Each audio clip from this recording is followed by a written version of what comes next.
कहानी की शुरुआत एक औरत से होती है जो अपने बेटे चोई के साथ काफी तेज बरसात में अपने घर की तरफ बढ़ रही थी, जहां पहुंचकर उन्होंने एक साथ खाना खाया। चोई हमेशा अपनी आंखों पर एक पट्टी बांधता था और साथ ही उसकी एक टांग नकली थी। वो औरत चोई को समझाने लगी कि उसे हमेशा अपनी आंखों पर वो पट्टी बांध कर रखनी चाहिए। और तभी अचानक वहाँ उसका पति आ गया, जिसने घर में आते ही उन दोनों के ऊपर इल्जाम लगाना शुरू कर दिया कि तुम दोनों घर से भागने की कोशिश कर रहे थे। और देखते ही देखते ये बहस इतनी ज्यादा बढ़ गई कि चोई के बाप ने उसकी माँ को पीटना शुरू कर दिया। पर अब चोई चुप रहने वाला नहीं था और अपनी माँ के मना करने के बावजूद भी वो अपनी आंखों की पट्टी हटाकर धीरे धीरे अपने पिता की ओर बढ़ने लगा। इसके बाद चोई का बाप उसके सामने से चलता हुआ चुपचाप घर से बाहर निकला और एक सड़क पर आ गया। चोई ने गुस्से से भरकर अपनी शक्तियों का इस्तेमाल करके अपने पिता की जान ले ली। थोड़ी देर बाद चोई की माँ रोते हुए उसे प्यार कर रही थी, पर तभी अचानक से उसने पूरी ताकत से चोई का गला दबाना शुरू कर दिया। पर तभी चोई ने अपनी माँ को भी अपने वश में कर लिया। खुद को छुड़ाने के बाद वो अपनी माँ को एक नदी के किनारे पर ले गया,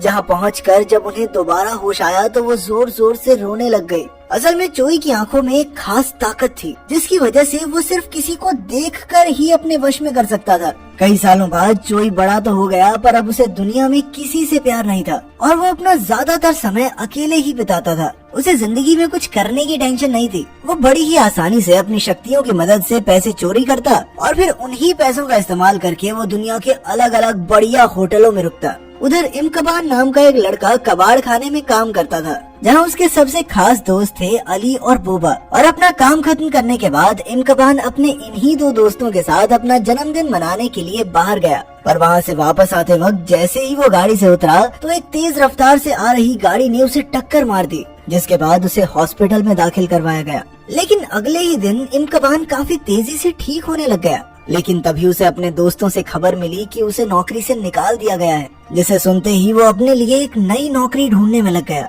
और कई दिनों तक नौकरी ढूंढने के बाद उसे यूटोपिया नाम की एक दुकान के बारे में पता चला। असल में ये दुकान जोंगसिक नाम के एक आदमी की थी, जिसे वो अपनी बेटी यांगोंग के साथ मिलकर चलाता था। अपने और दुकान के बारे में जानकारी देने के बाद जोंगसिक ने इमकबान को बताया कि कैसे पिछले कुछ समय से उनकी दुकान से पैसे गायब हो रहे हैं और कैमरास लगे होने के बावजूद भी वो किसी को नहीं पकड़ पाए थे। अगले दिन जब इमकबान काम पर गया तो उसकी मुलाकात यांगोंग से हुई। उन दोनों के बीच काफी अच्छी बातचीत हुई और वो दोनों जल्द ही बहुत अच्छे दोस्त भी बन गए।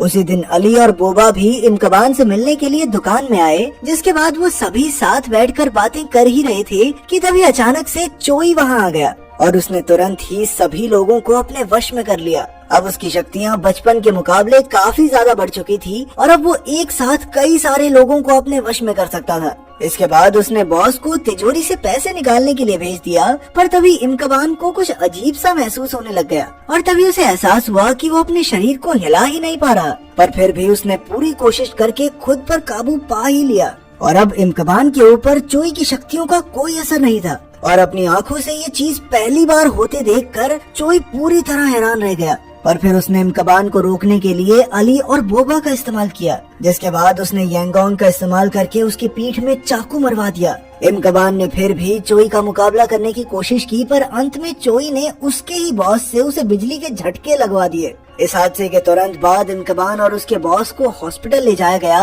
जहाँ इमकबान तो जिंदा बच गया, पर उसके बॉस की वहीं मौके पर मौत हो गई। उधर चोई को समझ ही नहीं आ रहा था कि आखिर कोई इंसान उसकी शक्तियों से कैसे बच सकता है। और इधर इमकबान और उसके दोस्त दुकान में लगे हुए कैमरास की फुटेज को निकाल ही रहे थे कि तभी चोई भी उस वीडियो को लेने के लिए वहां पहुंच गया। लेकिन इस बार वो अपने साथ कई सारे और लोग भी लाया था, जिन्हें उसने अपने वश में किया हुआ था। खतरा देखते हुए अली और बोबा तो तुरंत वहाँ से भाग गए, लेकिन इमकबान उस सीसीटीवी फुटेज को लेकर वहीं पर छुप गया। लेकिन चोई भी इतनी आसानी से हार मानने वाला नहीं था। उसने इमकबान पर हमला करना शुरू कर दिया और जल्द ही उनकी लड़ाई दुकान से निकलकर सड़कों पर पहुंच गई, जहां चोई बिल्कुल अकेला था। और अब तक इमकबान भी समझ गया था कि चोई को हमला करने के लिए लोगों की जरूरत थी और इसलिए अब उसने चोई का पीछा करना शुरू कर दिया। जिसके बाद वो लोग सड़क के किनारे पर पहुंच गए, जहां जैसे ही इमकबान चोई का सामना करने के लिए गाड़ी से उतरा तो कुछ लोगों ने उसे घेर लिया। वो सभी उस वक्त चोई के वश में थे और उसी के कहने पर उन्होंने इमकबान पर हमला कर दिया। पर इससे पहले कि वो इमकबान को खत्म कर पाते, उसने अपनी इलेक्ट्रिक गन से चोई पर हमला कर दिया, जिसके जबरदस्त झटके की वजह से उसका ध्यान भटक गया। और इसी मौके का फायदा उठाकर उसने चोई के मुंह पर कपड़ा डाल दिया ताकि वो किसी को देख ही ना सके।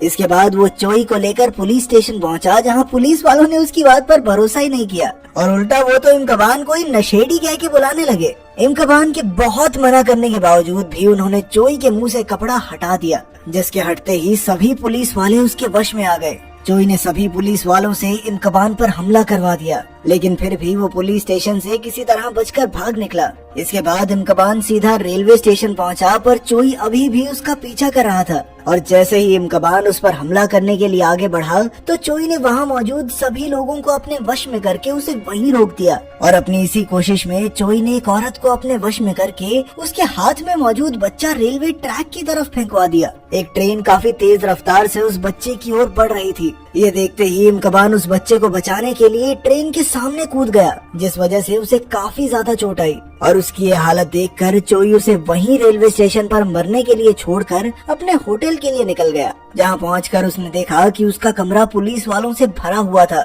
पर उसने हर बार की तरह अपनी शक्तियों का इस्तेमाल करके सभी पुलिस वालों को अपने वश में कर लिया, जिसके बाद उसने उन सबके दिमाग से खिलवाड़ करके एक दूसरे को ही गोली मरवा दी। वहीं दूसरी ओर हमने देखा कि इमकबान इतनी ज्यादा चोट लगने के बावजूद भी काफी जल्दी ठीक हो गया था। असल में उसके पास हीलिंग पावर थी, एक ऐसी खास शक्ति जिसकी मदद से उसका शरीर खुद ब खुद तेजी से ठीक हो सकता था। पर अब इमकबान समझ गया था कि चोई अपने फायदे के लिए बिना सोचे हजारों लोगों की भी जान ले सकता है, और इसलिए उसने सोच लिया कि उसे चोई को खत्म करना ही होगा। इस काम के लिए उसने अली और बोबा को भी अपने साथ प्लान में शामिल कर लिया, जो अपने दोस्त की बात पर भरोसा करके तुरंत ही तैयार भी हो गए। अब प्लान के मुताबिक अली ने एक खास वैन तैयार की, जिसमें उसने एक फ्लेयर गन भी लगाई थी, जिसकी मदद से वो चोई को कुछ वक्त के लिए अंधा कर सकते थे। उधर पुलिस का ध्यान धीरे धीरे चोई की तरफ बढ़ता जा रहा था, पर जैसे ही वो पूछताछ के लिए चोई की माँ के घर पहुँचे, तो उसने तुरंत ही सभी को खत्म कर दिया,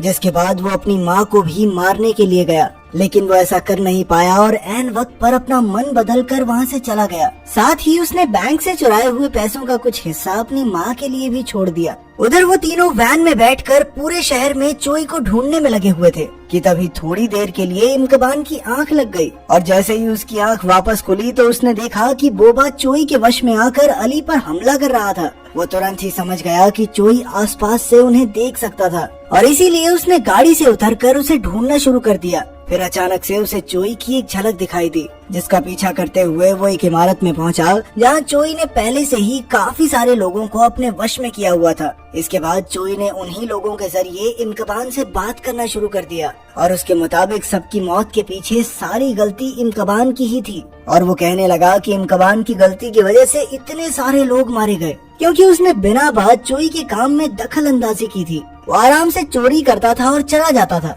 लोग मरते तो नहीं थे ना कम से कम। अपनी बात खत्म करने के बाद चोई ने एक एक करके सभी लोगों को नीचे गिराना शुरू कर दिया, जिसे रोकने के लिए इमकबान चाहकर भी कुछ नहीं कर सकता था। उस इमारत से बाहर निकलते ही अली और बोबा ने अपनी फ्लेयर गन से चोई पर हमला तो किया, पर इसका कोई खास फायदा नहीं हुआ, और उसने उन दोनों को भी अपने वश में कर लिया। अपने प्लान के फेल होने के बाद इमकबान काफी देर तक अपने दोस्तों को ढूंढता रहा, और उनका कोई सुराग न मिलने पर वो वापस दुकान पर आ गया, जहां पहुंचते ही उसे एक और बड़ा झटका लगा। असल में चोई ने अली और बोबा को रस्सी के फंदों से लटकाया हुआ था, और जैसे ही वो उन्हें बचाने के लिए आगे बढ़ा तो चोई ने उसे भी बेहोश कर दिया, और जैसे ही उसकी आंख खुली तो वो भी अपने दोस्तों की तरह फंदे से बंधा हुआ था। इसके तुरंत बाद चोई उन तीनों को मरने के लिए छोड़कर वहाँ से चला गया, पर तभी किस्मत से इमकबान की नजर ऊपर पड़े हुए एक चाकू पर चली गई, जिसका इस्तेमाल उसने अपनी रस्सी काटने के लिए किया। पर लाख कोशिशों के बाद भी वो अपने दोस्तों को नहीं बचा पाया।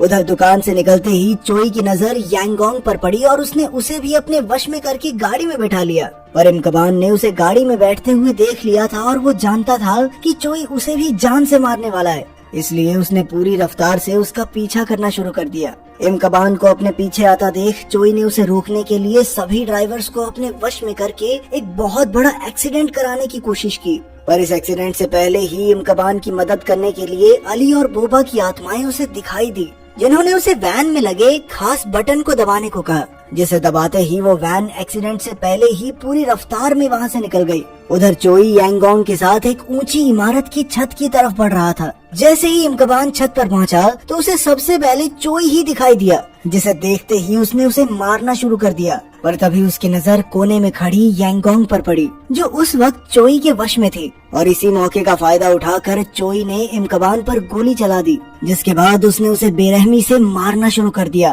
पर इससे पहले कि वो इमकबान को खत्म कर पाता, वो चोई को उसके परिवार के बारे में चिढ़ाने लगा। इमकबान ने उसके परिवार के बारे में कुछ ऐसी बातें बोलना शुरू कर दिया जिससे चोई का ध्यान भटक गया, और इसी मौके का फायदा उठाकर इमकबान चोई को पकड़कर छत से नीचे कूद गया। इस हादसे में वो तो अपनी जल्दी से ठीक हो जाने की शक्ति की वजह से बच गया, पर चोई जिंदा नहीं बच पाया। कुछ सालों बाद इमकबान एक व्हील चेयर के सहारे रेलवे स्टेशन से जा रहा था, जहां उसकी मुलाकात यांगोंग से हुई, जो अब एक एयर होस्टेस बन चुकी थी। पर तभी वहां कुछ लोगों ने देखा कि एक बच्चा रेलवे की पटरी पर गिर गया था, पर कोई भी उसे बचाने के लिए आगे नहीं बढ़ रहा था। और तभी सनसनाती हुई रफ्तार में एक ट्रेन वहां से गुजर गई। सभी लोग ये देखकर बहुत ज्यादा उदास हो गए, पर ट्रेन के गुजरने के बाद सबने देखा कि इमकबान ने उस बच्चे को बचा लिया था। उम्मीद है इतने खतरनाक स्टंट के बाद तो अपना लड़का हीरोइन ले ही जाएगा। तो क्या आप एक अनजान बच्चे के लिए अपनी जान को दांव पर लगा सकते हैं? कमेंट्स में जरूर बताना। मिलते हैं अगली वीडियो में।